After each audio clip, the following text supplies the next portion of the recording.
This investigation of Planned Parenthood is based on false premises, one after another after another. It's time to stop wasting time, get on with meaningful work, and stop picking on women and trying to take their choice away. I yield back the balance of my time. The time of the gentleman has expired. We welcome our distinguished witnesses today. Do you and each of you swear that the testimony that you are about to give shall be the truth, the whole truth, and nothing but the truth, so help you God? And I'll now begin by introducing today's witnesses. The first witness is Dr. Anthony Levatino. Dr. Levatino is a board-certified obstetrician gynecologist.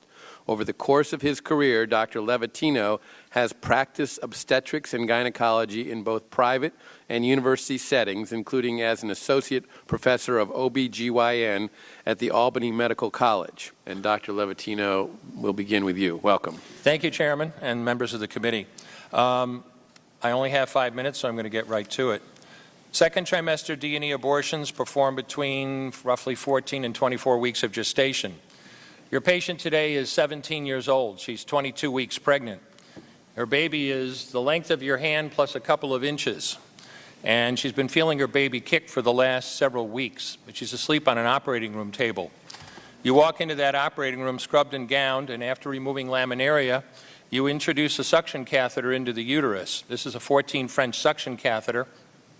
If she were 12 weeks pregnant or less, basically the width of your hand or smaller, you could basically do the entire procedure with this. But babies this big don't fit through catheters this size. After suctioning the amniotic fluid out from around the baby, you introduce an instrument called a Sofer clamp. It's about 13 inches long. It's made of stainless steel. The business end of this clamp is about 2.5 inches long and 1/2 inch wide. There are rows of sharp teeth. This is a grasping instrument. When it gets a hold of something, it does not let go. A D&E procedure is a blind abortion, so picture yourself introducing this and grabbing anything you can blindly and pull, and I do mean hard, and out pops a leg about that big, which you put down on the table next to you. Reach in again, pull out an arm about the same length, which you put down on the table next to you, and use this instrument again and again to tear out the spine, the intestines, the heart and lungs. Head on the baby that size is about the size of a large plum. Can't see it, but you pretty good idea you've got it if you've got your instrument around something and your fingers are spread about as far as they go.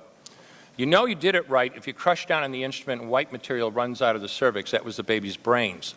Then you could pull out skull pieces. And you have a day like I had a lot of times. Sometimes a little face comes back and stares back at you. Congratulations, you just successfully performed a second trimester D&E abortion. You just affirmed her right to choose. One more question, Dr. Levatino.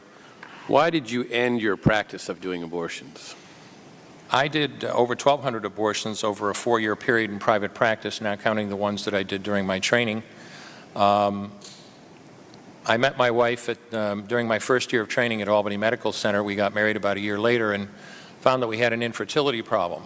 After years of failed infertility treatment and several years trying to adopt a child, we were blessed with adopting a little girl that we named Heather in August of 1978. As sometimes happens in those situations, my wife got pregnant the very next month, and we had 2 children 10 months apart. 2 months short of my daughter Heather's 6th birthday, she was killed in an auto accident and literally died in her arms in the back of an ambulance. Anyone who has children might think they have some idea of what that feels like, but unless you've been through it yourself, you have no idea whatsoever. I know people find it hard to believe, but what do you do after disaster? You bury your child and then you go back to your life. And I don't remember exactly how long it was after my daughter died that I showed up at Albany Medical Center OR number 9 to perform my first second trimester D&E abortion. I wasn't thinking of it as anything special. This was routine to me. But I reached in, literally pulled out an arm or leg and got sick. You know, earlier on I described stacking up body parts on the side of the table. It's not to, gross people out, to use a simple term. When you do an abortion, you need to keep inventory. You have to make sure you get 2 arms and 2 legs and all the pieces. If you don't, your patient's going to come back infected, bleeding, or dead. So I soldiered on and finished that abortion. And I know it sounds, as I said, hard for people to believe, but I'm telling you straight up my experience. You know, after over 1,200 abortions, first and second trimester up to 24 weeks and all the rest of it, and being very dedicated to it, for the first time in my life I really looked. I really looked at that pile of body parts on the side of the table. And I didn't see her wonderful right to choose, and I didn't see all the money I just made. All I could see was somebody's son or daughter. And I stopped doing late-term abortions after that, and several months later stopped doing all abortions.